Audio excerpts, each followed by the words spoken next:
Et si on mettait en marche la révolution préventive? Bienvenue à toutes et à tous. Vous écoutez Mieux vivre avec une maladie chronique, le podcast de Barnabé.io, qui reçoit chaque semaine à son micro des professionnels de la santé engagés dans la prévention et l'accompagnement de personnes en situation de maladie chronique.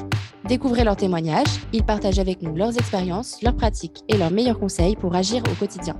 Bonne écoute! J'ai beaucoup de patients qui me disent mais moi tout seul je peux pas, c'est ça qui me manque en fait aussi, pourquoi on vient vous chercher, parce que seul j'ai pas Trop envie. dur, Mais quoi. moi souvent je les rassure, mais je leur dis mais qui a envie de faire du sport tout seul? Il y en a pas beaucoup et au final il y a très peu de personnes qui apprécient de faire du sport tout seul, donc c'est aussi les aider à dédramatiser sur la situation, parce qu'on leur a tellement mis la pression de tous les côtés que moi ils arrivent, ils me disent un discours où je me dis bon, alors là il a été voir son médecin, lui il a été voir un tel, on lui a dit ci, on lui a dit ça, donc il faut aussi les soulager un petit peu de toute cette pression qu'on leur met. Ouais, déjà, d'être accompagné, ça me paraît complètement indispensable parce que souvent, on me dit je sais ce qu'il faut faire, mais je n'y arrive pas tout seul. Voilà.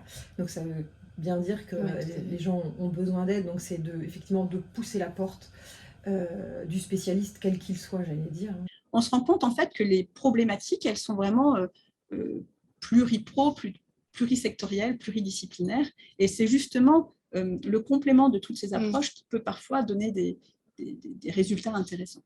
Et qui va permettre aux patients de sortir un peu de je sais quoi faire, mais j'y arrive pas, quoi. C'est justement avec cette approche pluridisciplinaire. Et puis certains sont intéressés par la cuisine, d'autres pas.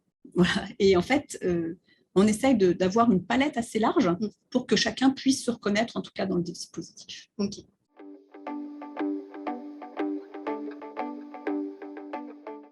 Alors, en présentiel, on se doute bien, il y a des interactions. C'est-à-dire que Fabrique ta santé, on est dans un dispositif, effectivement, qui est visio-présentiel, mais en visio, on n'est que dans des lives. Et on est dans des petits groupes, c'est-à-dire, alors, ce qu'on dit petit, c'est maximum vraiment une vingtaine, afin de permettre justement cette interaction entre participants, mais aussi participants professionnels. Et c'est en fait dans ces interactions en fait, qu'il y a toute la richesse. Okay. Donc, la force du collectif, est vraiment important dans donner le meilleur de soi, apprendre des autres, écouter les autres, ne plus se sentir seul, pouvoir s'appuyer aussi sur un collectif, parce qu'on voit qu'en visio, c'était vraiment une inquiétude qu'on avait quand on a démarré. Est-ce qu'on va pouvoir faire ressortir en tout cas cette complicité que peuvent avoir les patients entre eux? Est-ce qu'il y aura cette chaleur, en tout cas humaine, qui va se dégager avec la distance? Et est-ce que c'est facile de prendre la parole aussi, ou de réussir à parler de ses émotions? C'est ça. Alors, et là, on n'a plus du coup d'inquiétude du tout dessus, parce qu'il se crée quelque chose de merveilleux, de différent du présentiel, mais vraiment super également. Et peut-être même parfois que l'approche est plus facile par cette visio, parce qu'il y a la possibilité d'éteindre la caméra et de ne pas se montrer physiquement, et de prendre la parole si on le souhaite. Il n'y a pas d'injonction, en tout cas, de participer oralement par l'échange. Rien que la présence, des fois, elle peut être aussi très, très importante. Si je prends l'exemple de la visio, c'est par exemple te retrouver face à des personnes qui, au départ, t'accueillent dans l'ombre. Il n'y a pas de lumière, tu ne les vois pas. Voir, c'est une autre image qui apparaît à l'écran, une photo, quelque chose, et puis petit à petit, elles apparaissent. Et puis, le temps en passant, elles s'en rendent compte, elles ne s'en rendent pas compte. En tout cas, à un moment, je m'arrange pour qu'elles viennent l'identifier, pour qu'elles viennent s'en rendre compte, que d'un seul coup, elles se révèlent. On les voit. Et voilà, ça, je pense que c'est le meilleur exemple. Mais ça dit beaucoup. Oui, je trouve que ça dit beaucoup. Il y a des personnes aussi qui, pour X raisons, ne peuvent pas se déplacer. Parce qu'aller à un atelier, il faut y aller. Tout le monde n'a pas un moyen de transport. Il y a certains patients qui sont très fatigués par rapport à leur maladie. Donc, ce n'est pas possible de se déplacer. Moi, je me souviens, justement, sur Fabrique ta santé, un dimanche matin, une dame qui venait de se faire opérer, eh bien, on l'a vue, elle était à la clinique, dans son lit, et elle s'est connectée et elle a fait l'atelier avec nous. Voilà. Super. Vous imaginez bien qu'en présentiel, elle n'aurait pas demandé à l'autorisation à la clinique. Je voudrais sortir, voilà, puis je reviens dans 2 heures. Non, pas possible. Donc voilà, ça c'est vraiment. Puis on voit des personnes vraiment fatiguées, voilà, qui ne l'auraient pas fait.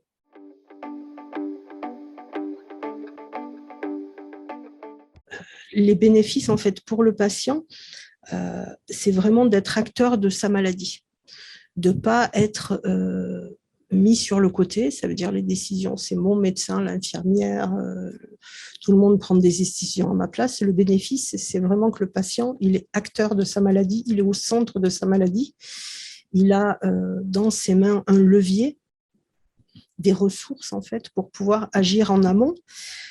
C'est surtout un bénéfice continu. Ça veut dire que c'est quelque chose qu'il va pouvoir lui comprendre, expliquer à sa famille, à son entourage.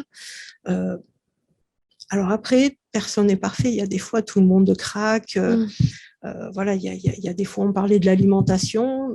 Il y a des fois, on a des événements dans la vie où on va manger un gâteau, faire un apéro. Tout le monde est humain. On a le droit de craquer. Mais le bénéfice, c'est justement d'avoir compris que c'est important de se reprendre en main et de ne pas baisser les bras. Tout le monde, les gens diabétiques ont le droit de manger des gâteaux, ont le droit de faire un apéro. On peut continuer à vivre un peu comme tout le monde aussi. On peut continuer à vivre normalement. Juste, c'est comprendre comment équilibrer ces occasions-là dans la vie de tous les jours. Que faire derrière? Comment se contrôler? Qu'est-ce qu'il faut mettre en place?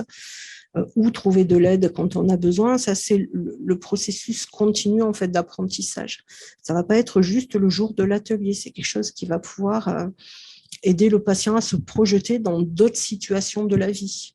Les vacances, l'étranger, qu'est-ce que je dois faire de mes médicaments, si je prends l'avion, si je vais dans un pays, je vais manger différemment, comment je fais. Tout ça, c'est de l'acquisition de savoir et de compétences pour se projeter, non pas aujourd'hui, mais voilà. Et puis un socle de compétences qu'on va acquérir avec le temps et pas tout à fait. Dès le premier jour qu'on apprend. Voilà, tout à fait. C'est petit à petit. La sophrologie, en quoi ça va être utile? Ça va déjà permettre de se détendre. Ça, déjà, c'est important de savoir se détendre. Donc, de pouvoir retrouver le calme, ce fameux mot magique, la sérénité, c'est-à-dire cette tranquillité, d'être cool, ça va. Voilà. D'apprendre à faire cette gestion émotionnelle, ça, c'est important parce que justement, c'est comme ça qu'on va être du coup acteur de son mieux-être. Parce qu'on a le droit d'être stressé, c'est-à-dire que moi, je ne vais pas empêcher le stress. Le stress, ça existe et c'est là. Voilà. Je ne peux pas l'empêcher. Quand il y a des mauvaises nouvelles, des couacs, des difficultés, des paroles, des relations difficiles, je ne peux pas les empêcher. Par contre, je peux apprendre à mieux les gérer et qu'elles ne m'impactent pas au quotidien pour rester bien. Voilà. Donc, ça va être très important. Il y a un mot aussi très important et qui va, là où en effet la sophrologie va être très bénéfique, c'est apprendre à lâcher prise. C'est très difficile. C'est-à-dire apprendre à se détacher en effet par rapport à des situations, à prendre du recul et puis avoir justement un autre regard sur une situation. Donc le lâcher prise, très difficile mais très important à mettre en place. Par contre, ça va être un travail aussi. C'est là où, en effet, il faut savoir pratiquer dès lors que la situation se représente. Alors, les bénéfices, quand même, ils sont nombreux. Je ne sais pas si je vais pouvoir tous les énumérer. C'est ça l'avantage, au final, de pratiquer de l'activité physique. C'est qu'il y a tellement des bénéfices qu'on ne sait même plus les compter à la fin. Donc, tu peux nous partager des souvenirs ou des anecdotes? Oui, bien sûr. Alors, principalement, je dirais que sur la partie physique, déjà, ça leur permet de se défouler. Ça leur permet énormément de réduire les douleurs musculaires et articulaires qu'ils vont avoir. Pour certains, avec l'avancée en âge, l'arthrose ou même tout simplement des douleurs qu'ils vont avoir. Donc ça, ces maux-là vont être vraiment réduits. Ça arrive assez rapidement. Après, je dis toujours que plus on est dans la régularité, plus les bénéfices, justement, vont être importants. Voilà, j'ai des personnes qui me disent qu'ils se sentent beaucoup moins essoufflés à l'effort. Du coup, le niveau d'endurance est amélioré, donc ça se répercute dans leur vie quotidienne où ils me disent maintenant, je prends moins l'ascenseur, je prends plus les escaliers. Quand j'arrive en haut des escaliers, je peux repartir tout de suite. Qu'avant, je devais m'arrêter, reprendre mon souffle, me calmer parce que je sentais que j'avais le cœur qui palpitait. D'autres qui avaient une dyspnée assez importante, c'est-à-dire vraiment un essoufflement assez fort, parce que j'ai beaucoup de personnes qui ne savent pas respirer au final. Ça, c'est quelque chose qu'on travaille beaucoup en séance. Et ça, ils me le disent aussi dans leur quotidien, qu'ils ont appris à respirer. Et qu'au final, ils se sentent beaucoup mieux. Que du coup, le sommeil s'était également amélioré. La qualité du sommeil est beaucoup mieux. On va aussi beaucoup, ce qui va aussi revenir beaucoup, et c'est là que ça va être bénéfique, c'est la confiance en soi. Avoir confiance en soi, avoir confiance dans ses capacités, ce que je suis capable de faire. Et puis, évidemment, aussi cette estime de soi, savoir se donner de la valeur, savoir s'aimer. Ça, c'est primordial aussi. Et ça, je dirais que c'est dans quel que soit le type d'accompagnement, et donc, encore une fois, de pathologie ou de ce que traverse le patient. Ces choses-là, elles vont être communes. Voilà.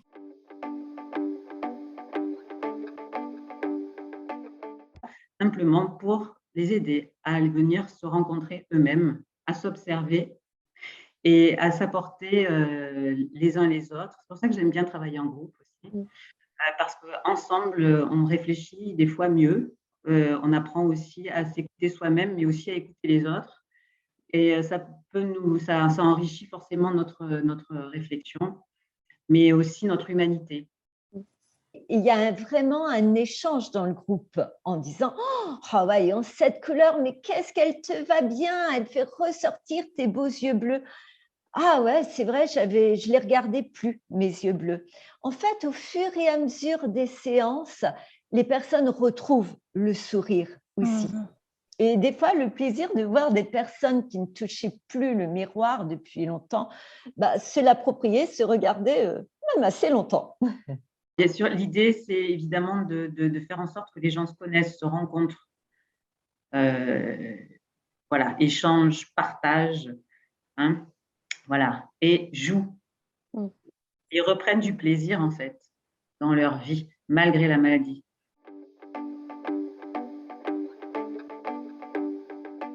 Les bénéfices, je dirais que c'est d'abord de retrouver de l'enthousiasme et de l'envie d'aller vers les autres. Parce que bien souvent, la difficulté de ces personnes, c'est de se replier un peu sur elles-mêmes, de perdre confiance en leurs capacités et de se dire que finalement, le monde extérieur ne les comprendra jamais, que c'est trop compliqué, qu'elles ne reprendront pas leur vie d'avant et que du coup, elles ont plutôt tendance à se replier. Alors que justement, l'idée, c'est de leur faire comprendre que pour que ces difficultés-là prennent moins de place et qu'elles reprennent leur vie normale, si je puis dire, plus rapidement, c'est justement en allant vers les autres, en essayant d'apprendre de nouvelles choses et en jouant, et en se remettant en selle, en fait. Voilà. Et reprendre de l'enthousiasme, l'envie d'apprendre et l'envie de rencontrer des gens. Est-ce que tu peux nous dire un petit peu justement des exemples de difficultés au quotidien que les personnes qui viennent vers vous peuvent rencontrer? Alors, ça va de l'estime de soi, de la confiance en soi qu'on va essayer de développer. Ça peut être aussi la gestion du stress, la résolution de problèmes. Ça va être aussi la façon dont on a de communiquer avec les autres. Voilà. C'est en fait toutes ces compétences qui nous permettent de voir la vie peut-être des fois un petit peu différemment et de pouvoir y faire face. Et de mieux vivre ensemble et de mieux vivre avec soi-même aussi. Voilà, c'est ça. C'est vraiment cette idée-là. Et d'apporter, alors c'est pour ça que c'est compliqué de répondre à ta question de façon très précise, c'est que chacun viendra y chercher quelque chose. Et dans l'accompagnement, on ne va pas être sur de l'injonction ou du conseil. On va être vraiment sur de l'accompagnement et développer des compétences qui nous permettra, nous, patients, de pouvoir grandir. Okay. Certains patients qui vont dire, moi, je n'ai pas confiance dans cette situation, Et bien justement, en fait, d'être dans un sentiment de réussite dans l'activité physique avec nous, ça va leur redonner justement un petit peu de confiance, ce qui fait que quand ils vont arriver dans d'autres situations où cette confiance va être mise en jeu, ils vont se dire, bon, bah là, je me sens plus capable, il y a un sentiment d'efficacité personnelle qui arrive, bah là, je suis capable de le faire, bon, allez, j'y vais. Et puis, du coup, bah, au final, réussite petite amène du coup à voilà, la confiance qui est améliorée. Et ça, on le joue beaucoup sur l'image de soi, sur l'estime de soi et sur la motivation aussi. En fait, on le voit dans leur regard, dans leur vie. En fait, ils sont tellement contents et fiers d'eux qu'ils vont m'exposer ce qu'ils ont réussi à faire. Et là, je me dis, bon, là, c'est une petite victoire dans ma tête où je me dis, bon, ils ont réussi, ça veut dire que on est sur le bon chemin. Alors, les bénéfices, au fur et à mesure des séances, les personnes prennent confiance. C'est vrai qu'au départ, ce n'est pas évident. Au départ, le miroir, on peut le pousser, le miroir. Hein. Mais au fur et à mesure, eh bien, quand on se sent mieux déjà, même si la première séance, pour X raison, on ne prend pas le miroir, on sent que de mettre de la crème, ouais, ça fait du bien. Mettre de la crème sur les mains, surtout avec le gel hydroalcoolique, oui, ça fait du bien. Quand on fait un gommage, un masque, la peau retrouve son éclat. Donc ça, c'est vraiment quelque chose sur lequel ça joue beaucoup aussi sur le stress. Souvent, je fais face à des gens qui sont très stressés dans le quotidien et qui, du coup, ont du mal à gérer les émotions parce qu'ils sont très impulsifs. Pour certains, il y a vraiment cette rage parfois qui est là. Et donc, je sens qu'aussi avec l'activité physique, ils sont apaisés au final. Ils se sentent mieux intérieurement. Ouais, et ça, c'est une grande victoire. Ouais, ça c'est vraiment une grande victoire. Et quand il me dit ça, j'ai même une des patientes qui me dit, qui fait partie de Fabrique ta santé, elle me dit c'est une drogue maintenant. C'est-à-dire que si on n'a pas les séances, ils n'ont qu'une hâte, c'est que ça reprenne la semaine d'après. Donc ça aussi, pour moi, c'est vraiment hyper important parce que c'est vraiment tout ce que je veux leur amener. Que ça devienne un plaisir pour eux et quelque chose qui fasse partie de leur quotidien. Merci de nous avoir écoutés et d'être restés jusqu'ici avec nous. Cet épisode vous a été proposé par Barnabé.io, la plateforme pour agir pour sa santé et accéder à des accompagnements santé, forme et bien-être. Si cet épisode vous a plu, vous pouvez le partager sur vos réseaux sociaux, le commenter, lui donner un petit coup de pouce ou même 5 étoiles et vous abonner à notre chaîne pour découvrir tous les autres épisodes. Merci et à bientôt.